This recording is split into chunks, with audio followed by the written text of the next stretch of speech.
Welcome. Today we have Dr. Steve Manning, a People Insight partner with Coursera. Coursera is a massive open online course provider that works with universities and other organizations to offer online courses, certifications, and degrees in a variety of subjects.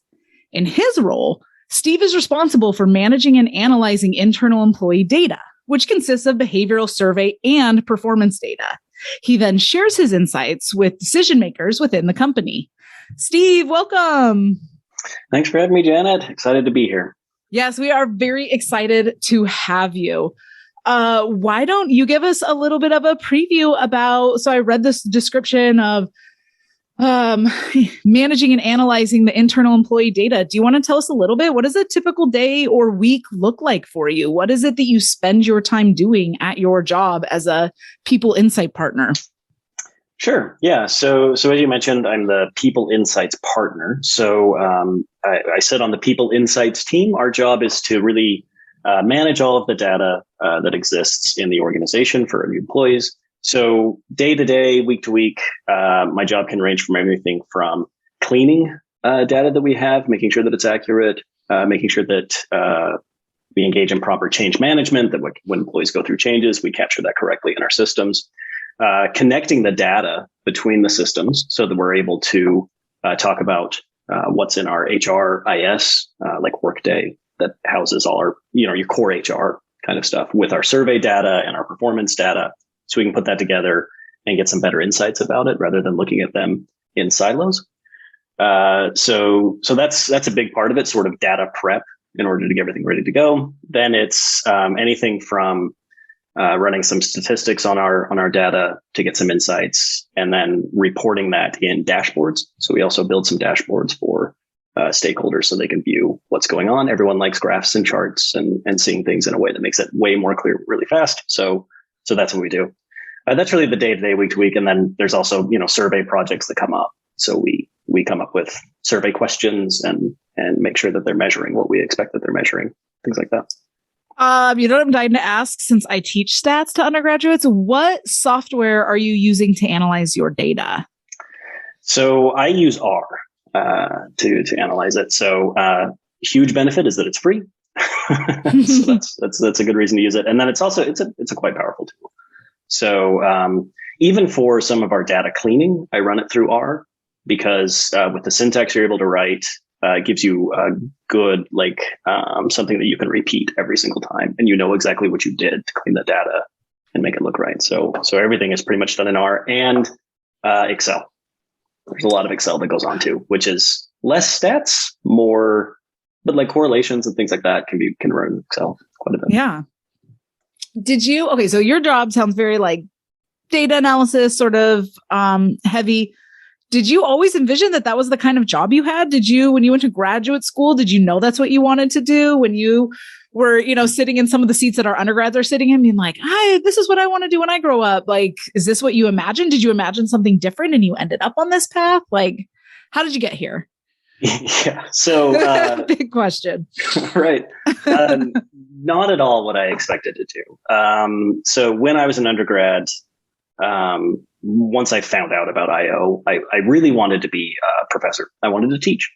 That's what I wanted to do. So when I went to grad school, that was my intention. But on the way, I had taken some stats classes. It made a little bit more sense to me. I mean, I'm not a great statistician by any means, but I like doing the data. I like doing the work. I liked working with professors that were doing it in undergrad. And then when I went to grad school, some of the measurement stuff, working in R, it made a little bit more sense to me and I liked it. So still wanted to do academics, still wanted to be a professor, but slowly that changed towards the very end of grad school. And I decided I would jump into one of these and really was looking for the people analytics role. So working with survey data.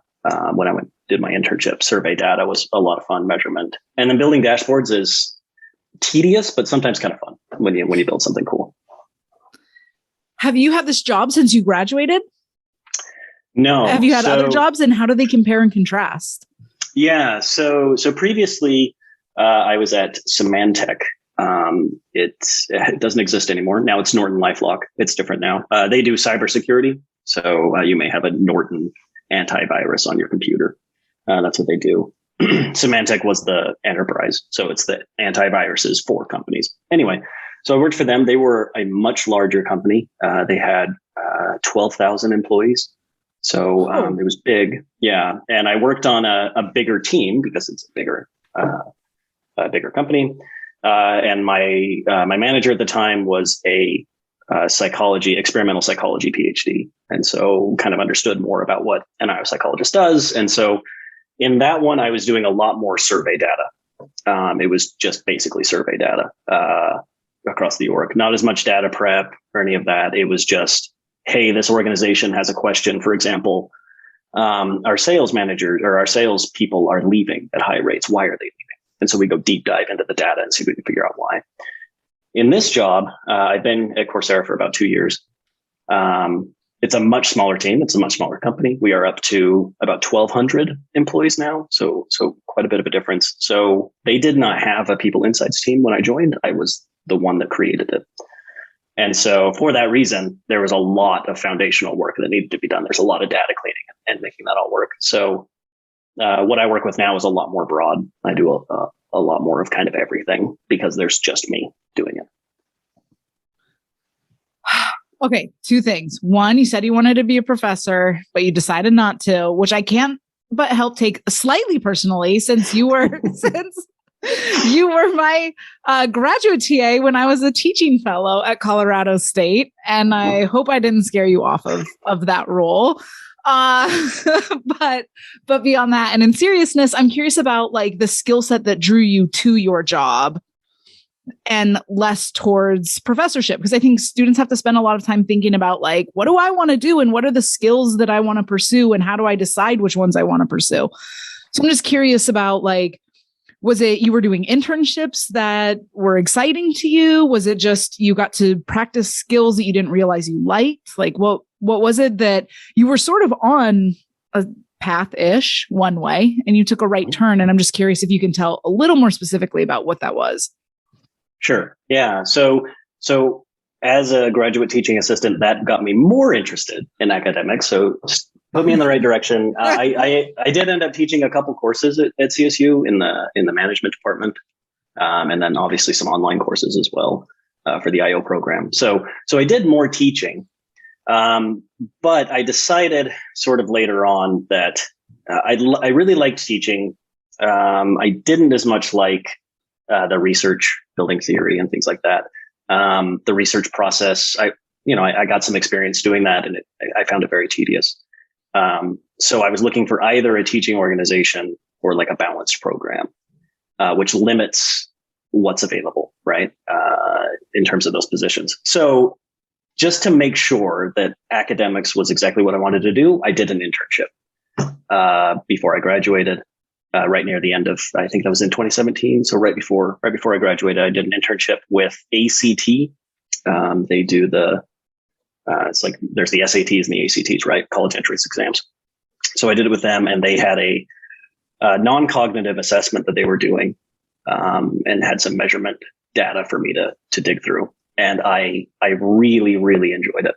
Just because everyone wants to feel like they're competent in their job and they're doing a great thing. And I just knew what to do. They were like, hey, go build these scales and see if the way we wanted all of these items to stick together, that they actually do stick together. And so doing that was a lot of fun. I enjoyed it. And I thought, I think I'll just do something more data. So I loved that a little bit more is what happened.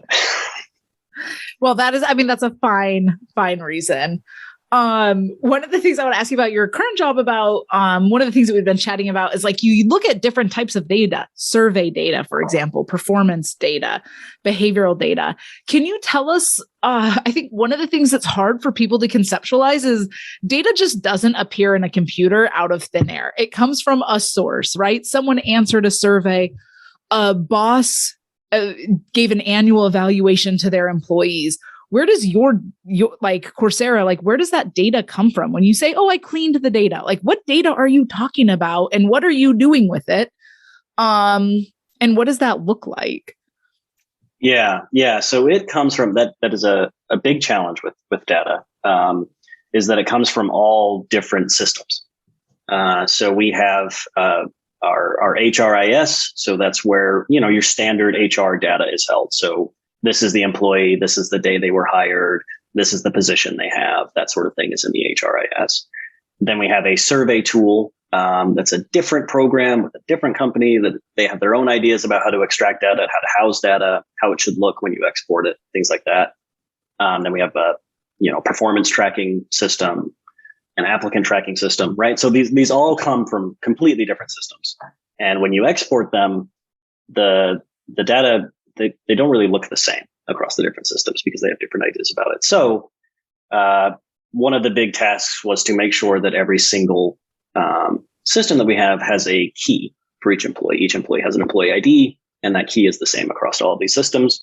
So then with Excel or R or any tool, you can connect people's data together. You can say employee number 101, this is their HR data, here is their survey data. We can connect it together. And then we can say things about, okay, this person is really high in engagement, and this is the organization that they're in. They're in the engineering organization, and this is the position they hold. And are they like other people to hold that position? So the data don't exist, right? We don't take your hire date and your position and your manager and everything and put that in every single system. Instead, each system has different parts of the data. So we have to put it together. And that's what cleaning it is putting it together, making sure it's all in the same format, and then you can analyze it. Another part of it is with performance ratings, for example, managers aren't selecting, this employee is a 5, right? It's usually this employee exceeds expectations. This employee is meeting expectations. And so changing that text into numbers so that we can actually analyze it, things like that. So one of the things about this, like this role of a people insights partner, this group that you're part of, what are some of the questions that you might ask and use that data to answer? Like I heard you mention like talking about engaged employees, but like what are some questions that your team asks and cares about answering, or questions that you would share with stakeholders or decision makers? Yeah. So specifically we ask about, so when we're talking about employees who are engaged, right? We ask things like, are you invested in your job? Are you invested in what your team is doing? Are you proud to work for the company? Things like that. These are sort of engagement questions that we ask. So primarily, I think in IO sometimes we get a little bit more interested in what leads to productivity, right? What leads to increased performance among employees? And on our team, we're a little bit more interested in the sort of O side, the soft sort of construct. So motivation, engagement, leadership, those sorts of things. And those are the questions that we ask in our survey about. Do you find that you are working with such vigor that you lose track of time in your job? Things like that. So we ask those questions. Specifically, that's the actual survey items that you were asking about. If you're talking about broader questions that we're asking. Yeah. What are some of the broader, if you don't mind sharing, what are some of the broader things that you're looking at or interested in at this moment? Yeah. So right now in this moment, it's all about burnout. So that's so timely.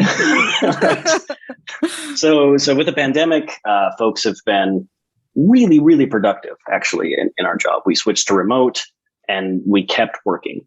But there's a lot going on in the world. There's a lot going on in people's jobs. There's a lot going on in personal lives. And it's just so hard to balance all of that. And so folks are getting burned out or already are burned out. And so we've done some surveying about what is it that is burning folks out, because some people have ideas about it, right? People are just burned out because the world is so difficult to deal with right now, right? We can't go out, we can't explore, we have to stay indoors, we have to socially distance, and that's not fun.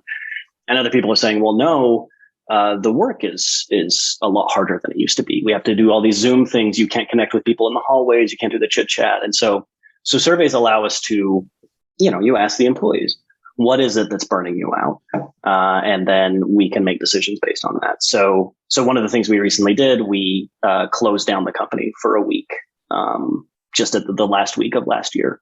Everyone got paid still. It wasn't a way to save money or anything like that. It was just hey, everyone is taking this week off. So you're not falling behind on your emails. There aren't any meetings that you're missing. Everyone's just taking a break, and we'll come back in 2022 and we'll all be refreshed and things will take off.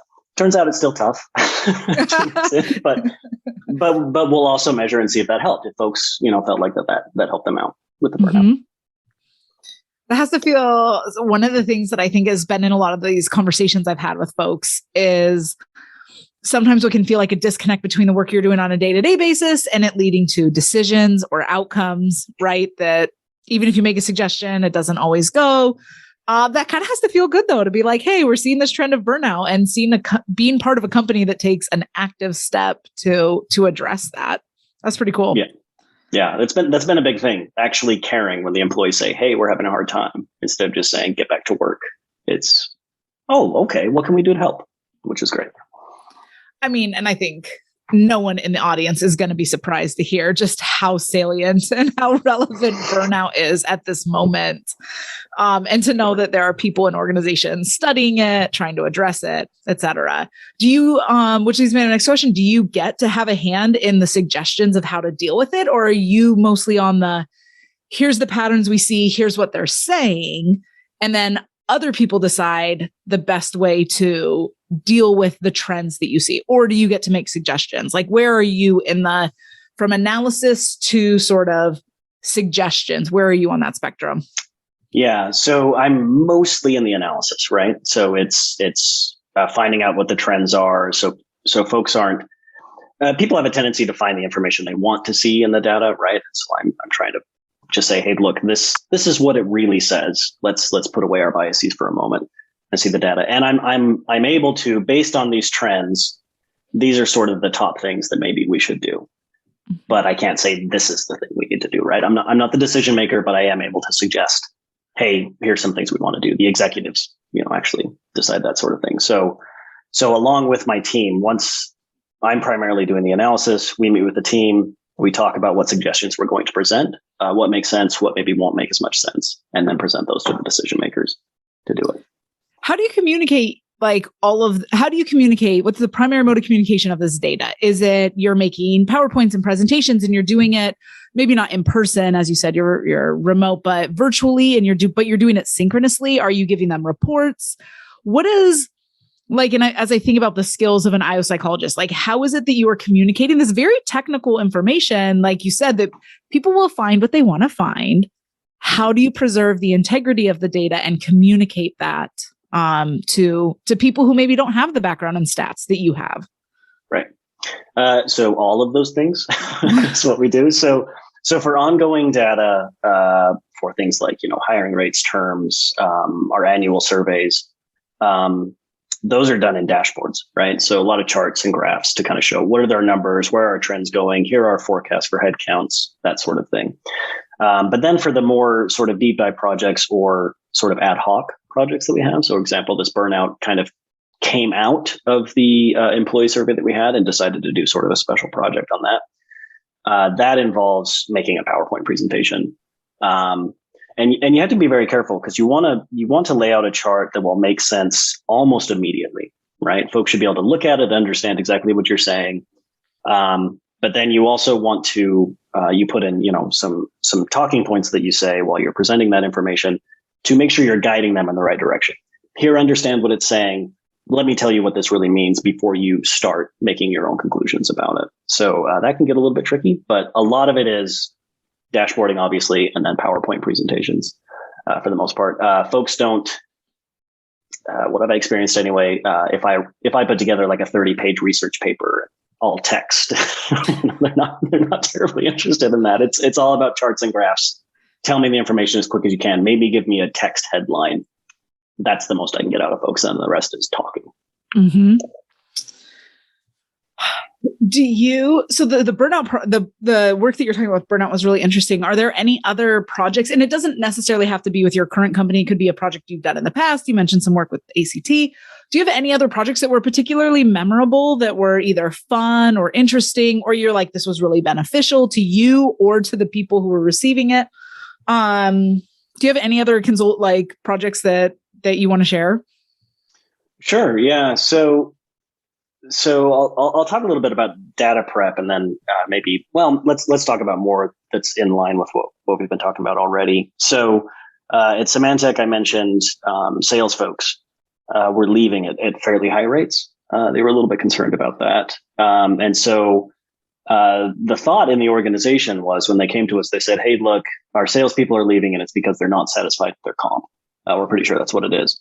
But, we have to ask you what's going on. So we'll come ask you about it. And so what was nice about that one is that we were able to sort of check people's assumptions about the data, because compensation was part of it. It was a small part, though. Of the folks who had left, the big thing was manager support. It was that they felt like no one had their back when they needed to make a deal. No one was available to talk to.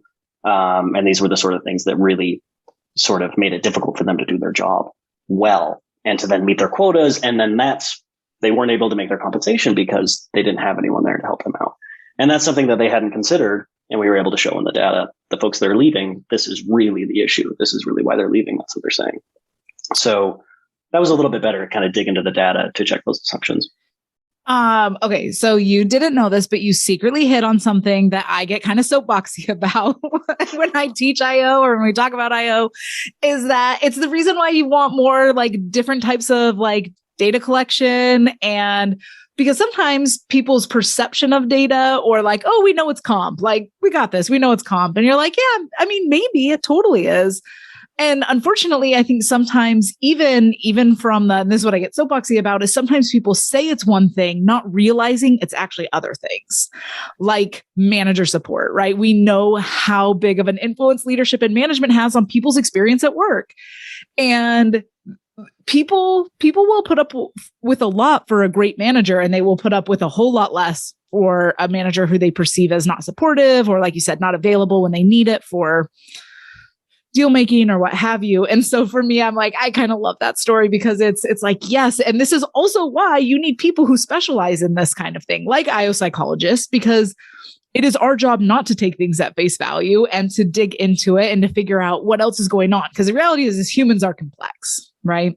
It's not as simple as pay or some of those other things. It's often, like you said, it was a part of it, of course, but Absolutely. It's often multifaceted and having us there to help figure that out is what can help take actionable steps. So I kind of love that. I'm definitely going to use that in my class in the future. So as we get sort of beginning to get close on time here, I'm curious as you think about your education and your own experiences, and there's lots of students sitting in seats that are getting ready to go into the workforce. I'm curious if you have any sort of advice for them, any sort of thoughts of like giving them food for thought of to think about, or suggestions to make themselves competitive in the marketplace. I mean, you said you look at hiring rates and you look at applications and whatever. If you have any advice for them, I'm sure they'd appreciate it. Sure. So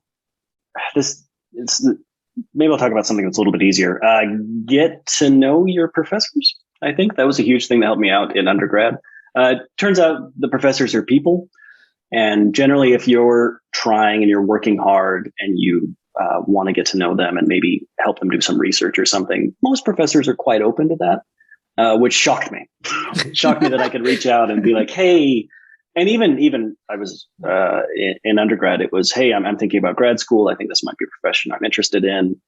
Is there any sort of research that I could help with thinking about this? And I had a stats professor who was, oh, yeah, let's do it. I'm just honest, right? Everyone knows the game. Everyone knows what's happening. And professors are more than likely, they want to help you succeed, generally speaking. That's been my experience most of the time. So that would be one, get to know your professor. Can I ask you a follow-up before you give your next piece of advice? Are you a first gen student? Are you or are you the first in your family to go to graduate school? Yes to both. Yeah. Yeah, me too. Which is the reason that I asked, is because as a first gen student, if you're listening, you don't know what a first gen student is, someone who's no one in their family has a college degree, a 4-year college degree. So no one in my family had, and so they didn't have they didn't have a bachelor's. They definitely didn't have a master's or PhD. And so I I had no idea how to navigate this process. Like I don't know what I'm doing. I'm the first in my family. And so and that's why I just wanted to reiterate the thing about professors is because they know the thing you said about like knowing the game. They know the game. They know they might know opportunities for you or things for you to think about or advice on the GRE or research assistantships or teaching assistantships. So I just wanted to echo that, particularly as a first gen who's like, I didn't have a social support network that knew how to navigate any of that or to pursue those opportunities. And so for me, in the very same way, reaching out to professors was extremely beneficial. So I just wanted to tack that on there because I think it can make a really big difference in your preparation for competitiveness for graduate school if you're into that. Absolutely. Yeah. There's a whole world out there that you wouldn't know about otherwise. Yep. Without talking to them. So I think related to that, and I hate that I'm going to say this, but network. I was not good at it. I'm fairly introverted. I don't like networking, but one thing that helped with that was joining some groups when I was an undergrad. So I joined a group of students who were interested in going to grad school for psychology. And so we got together and talked about things. That's how I learned that you should study for the GRE. That wasn't a thing that had occurred to me. Mm-hmm. So that was really good. So look at you now. Exactly. It worked out. but being with, students that had the similar interests that otherwise I wouldn't have connected with, that was very helpful. I had a support system going on, and they also knew about professors that had opportunities to do some research. And then I think beyond that, maybe later on in your undergrad education is get experience. I think getting an internship or, like I said, working with a professor, doing something like that is extremely helpful to say, not only do I know this, I learned it in school, but I went and I did something for 3 months or 6 months or a year or whatever. I think that's very helpful to do if you can. I didn't really have a lot. I worked during undergrad, and so there was that. But after graduate school, it was, I think, an internship really helped me go and land in a job that was in the applied world. I think that is excellent advice. And I also want to reiterate the thing about networking, about like, I'm an introvert and I'm still saying networking. That should tell you it really is a valuable experience and a valuable endeavor for sure. I feel the same way. Yeah. Okay. So as we come up on time, the very last question I have for you that I ask all the guests is there anything else that you want to put out there? It could be about your job. It could be advice. It could be anything about IO. Anything else that you want to add as sort of a punctuation on our chat? Oh man, I should have prepped something for this. Anything I want to add? I think that there's a lot of interesting things about IO. It's a very broad field. I think I didn't realize that when I started in undergrad. I learned about IO very late, and all it was psychologists that work in companies. I was like, oh, okay, cool. But it's very broad, and there's a lot of things I think that are happening in IO. Obviously, there's different jobs that you can go into, but even along like the I and the O, the I side is very data focused. The O side is very like engagement, motivation, kind of the more soft, fun things. But I work exclusively sort of in the O side. I don't do a lot of I side work, and I use data, right? Mm-hmm. So we're working very hard to measure those things using hard quote unquote data. And so I think sometimes people get discouraged. Oh, I don't want to be involved in hiring, but I really like engagement or motivation, right? Well, there's a place for you probably. You can find something. It's very broad and very interesting field. So go be an IO psychologist for sure. Yes. I mean, I love that advice in general. Go be an IO psychologist, but also specifically the breadth of the field, I think, is a point well made, and one that a guest hasn't made in the past yet. But I think it's like a valuable thing to say and say out loud is there. I mean, if you think about everything from being a consultant where you're like traveling to sales to like what you do and internal data analysis to what I do, which is teach students in classes. I mean, there's an entire IO world out there of potential jobs, depending on your skills and your interests and all those things. Dr. Steve Manning, what a joy. Thank you for being on the show today. We really, really appreciate it. Thank you so much for having me. This was great.